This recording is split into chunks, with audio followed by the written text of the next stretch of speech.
విధంగా కేవలం కొన్ని ఒకటి మాత్రమే ప్రశాంత్ కిషోర్ ఏ విధంగా చెప్తాడు, కేకే సర్వే అనే వాళ్ళు ఏ విధంగా చెప్తారు, లేకుంటే అశ్విని దత్ అనే అతను ఏ విధంగా చెప్తాడు 160 అని చెప్పేసి. ఎందుకంటే ప్రజల నాడి ఎవరికి దొరకలేదు, అందలేదు అనేది వాస్తవం.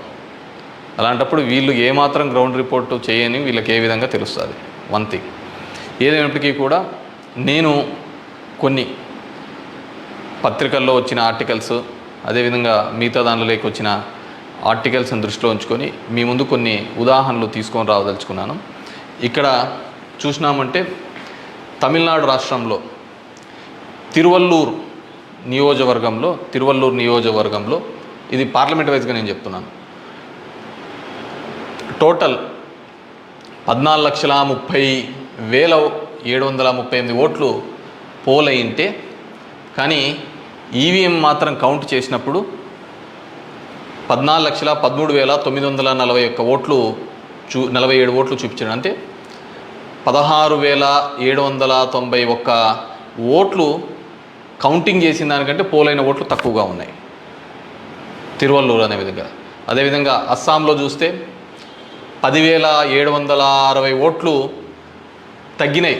అంటే వీళ్ళు కౌంట్ చేసిన దానికి, వీళ్ళు ఈవీఎంలో ఇచ్చిన దానికి పోలింగ్ అయిన దానిలోకి చూస్తే, పోలింగ్ అయినది చూస్తే 12,40,306 అయితే ఈవీఎంలో కౌంట్ చేసిన దానిలకు 12,29,546 ఓట్లు ఉన్నాయి. 10,760. ఒడిస్సా ధనకల్ అనే చోట 11,93,460 ఓట్లు ఈవీఎంలలో పోల్ అయింటే, ఈవీఎంలు కౌంట్ చేసినప్పుడు మాత్రం 11,84,033 9,427. అదేవిధంగా గుంటూరు మన ఆంధ్రప్రదేశ్లో చూస్తే 14,11,989 పోల్ అయింటే, కౌంటింగ్ చేసినప్పుడు 14,04,061 ఓట్లు 7,928 ఓట్లు పోలైన దానికంటే ఈవీఎంలలో తక్కువగా కనపడడం జరిగింది. అదేవిధంగా ఎక్సెస్ వచ్చినాయి. అంటే పోలైన దానికంటే ఈవీఎంలలో ఎక్సెస్ రావడం జరిగింది. ఆ సంఖ్య చూస్తే అస్సాంలో కరీంగంజ్ అనే చోట చూస్తే 11,36,538 ఈవీఎంలలో పోల్ అయింటే, ఎంచే టైంకి 11,40,349 అంటే 3,011 ఓట్లు పెరిగినట్టు కనపడినాయి. అదేవిధంగా ఒంగోలులో చూస్తే ఈ 13,99,707కి కౌంట్ చేసినప్పుడు 14,11,174 ఓట్లు. అదేవిధంగా ఒడిస్సా దాంట్లో బలాస్పూర్, మధ్యప్రదేశ్లో మండ్లా, అదేవిధంగా బీహార్లో బుక్సర్, ఇవన్నీ చోట పోలైన ఓట్ల కంటే ఈవీఎంలలో పెరిగిన ఓట్లు ఇవి. అదేవిధంగా ఇక్కడ పోలైన ఓట్ల కంటే ఇక్కడ తగ్గిన ఓట్లు. ఇది ఓవరాల్గా కూడా చెక్ చేసుకుంటే వచ్చిన విషయం.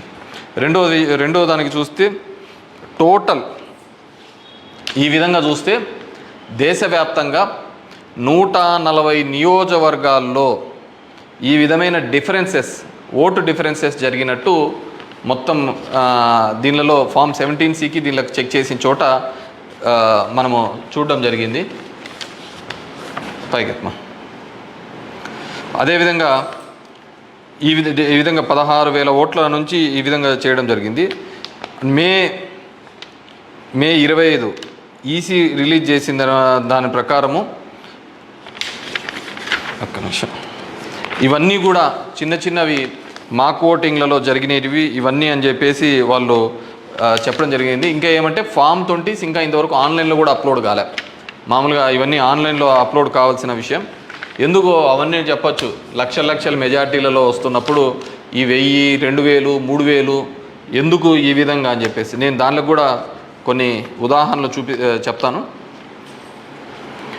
దీనిలో సంబంధించి చూస్తే మొదటిది ముంబై నార్త్ వెస్ట్ మహారాష్ట్ర దానికి సంబంధించి మొత్తం ఈవీఎంలలో పోలైన ఓట్లు 9,51,580 ఓట్లు మొత్తం పోలైనాయి.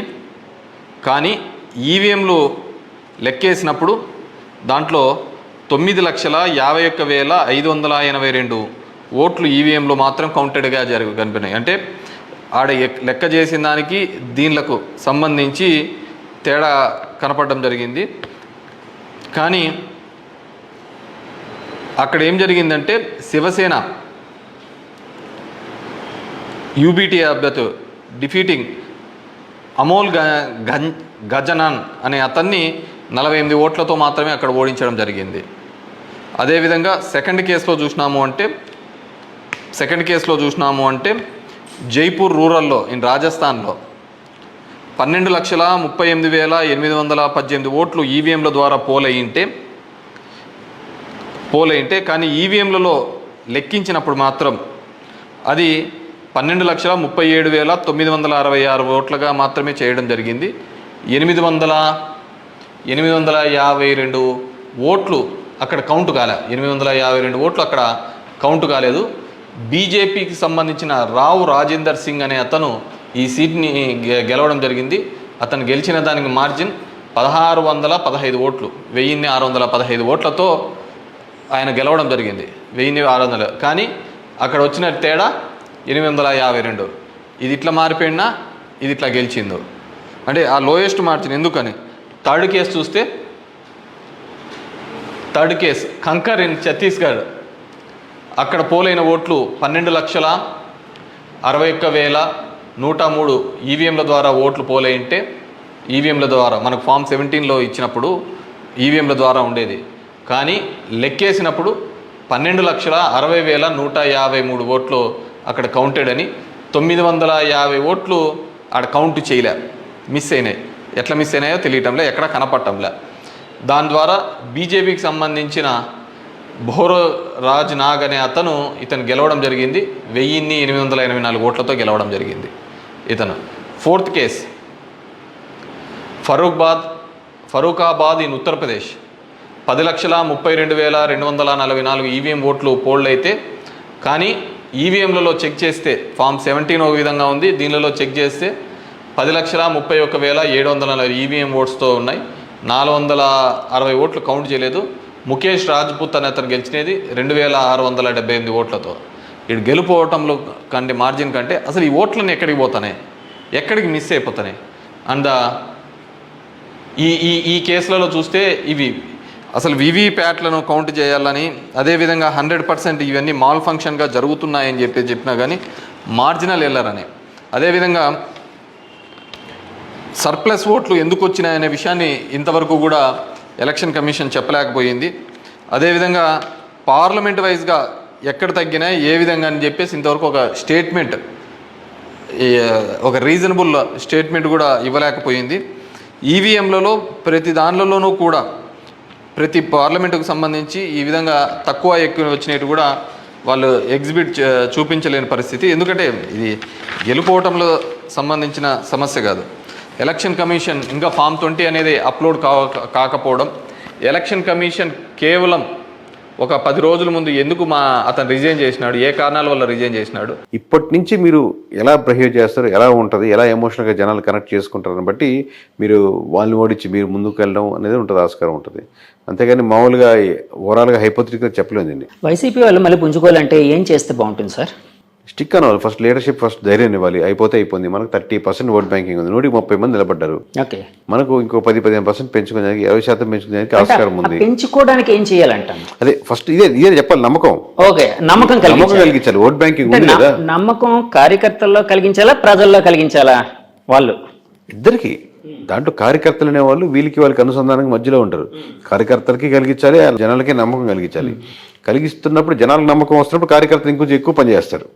ప్రజలు నమ్మకం మీరే అంటే నాకు ఓట్లు వేసిన వాళ్ళే కదా ప్రజలు. అంటే ఇతని పర్స్పెక్టివ్లో, జగన్మోహన్ రెడ్డి గారి పర్స్పెక్టివ్లో మీరు నిలబడద్దు, ఓట్లు వేసిన వాళ్ళు నిలబడద్దని చెప్పాలి కదా, మీరు అపోజిషన్ వేసిన వాళ్ళు నిలబడద్దని చెప్పాల్సిన అవసరం లేదుగా. జగన్మోహన్ రెడ్డి గారికి పక్కన పెట్టి పవన్ కళ్యాణ్కి ఓట్లు వేసినట్టు మీరు బాధపడద్దు అని అనలేం కదా.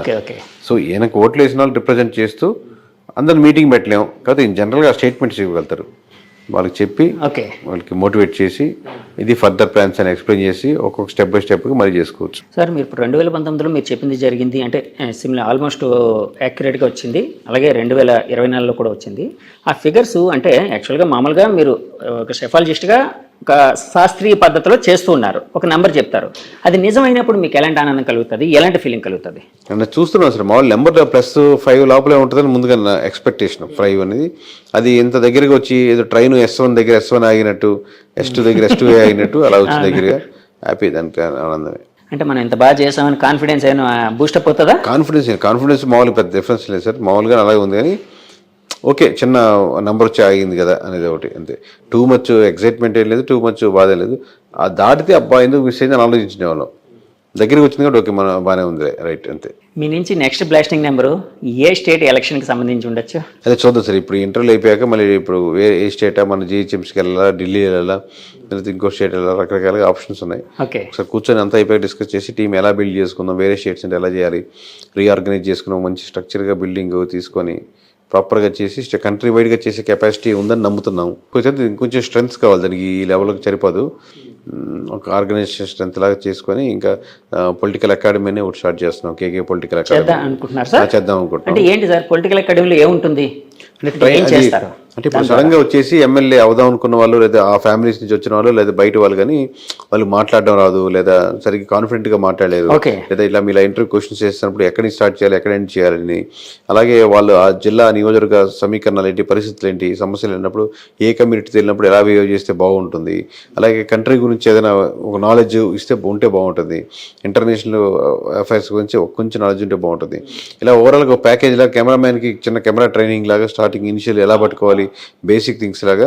ఇక్కడ మనం లీడర్లు కాదు, కానీ లీడర్ అయ్యేదానికి కావాల్సినటువంటి స్కిల్ సెట్ని కొంచెం పెంచేటట్టు ఒక 21 days ప్రోగ్రామ్ లాగా చేస్తే దానికి ఇప్పుడు అందులో ఫ్రంట్ ఫేస్ లా ఉండి చేయాలని ఒక థాట్, దాన్ని చేస్తున్నాం. ఎప్పుడు రూపుదాల్చొచ్చు అదే ఇంకా మనం ఎప్పుడు అనుకుంటే అప్పుడే, బట్ ఈ ఇంటర్వ్యూస్ అన్ని పెట్టుకుని డిస్కషన్ చూస్తున్నాం సార్. ఇప్పుడు మీ టీంలో ఎంతమంది ఉన్నారు సార్? ఇప్పుడు మా team overall 30 members, but elections అయిపోయినాయి కాబట్టి కొంతమంది తగ్గించుకొని, కొంతమంది సరిగ్గా చేయని వాళ్ళని పక్కన పెట్టు. 30 members యాక్టివ్ గా ఉండేవాళ్ళు, అది కాకుండా ఇందాక ప్రతి జిల్లాకి అవుట్ సోర్సింగ్ వాళ్ళు 30 members, ప్రతి జిల్లాకి వేరే వాళ్ళు లేదా స్లీపర్ సెల్స్, వీళ్ళంతా నేను నా టీం కాదు కదా, వాళ్ళు ఇండివిజువల్స్, వాళ్ళ టీమ్స్. అది బట్ మీరు అడిగిన కోర్ నా టీం కాబట్టి. అంటే మీరు సర్వేయింగ్ విషయంలో వేరే వాళ్ళ మీద కూడా ఆధారపడుతుంటారు, వేరే సంస్థల మీద ఆధారపడతారా? ఇంకా చెప్పింది సార్, ప్రతి ఆర్డర్ని అవుట్ సోర్సింగ్ కూడా చేస్తాం. ఓకే, వాళ్ళు ఇచ్చిన రిపోర్ట్ కూడా తీసుకుంటాం ఒకసారి, ఉప్పు కారం లాగా వేరే అవుట్ సోర్సింగ్ కూడా. ఇదేంటంటే ముందు మన 3 layers మనమే, ఎక్స్ట్రా లేయర్ కూడా ఒక ఏమో మనం తప్పు చేసామో, మన గ్రూప్లో పోతున్నామో, మనకు ముసుగులో ఉన్నామో, అందుకని వేరే సంబంధం లేకుండా ఇక్కడ చేపిస్తాం.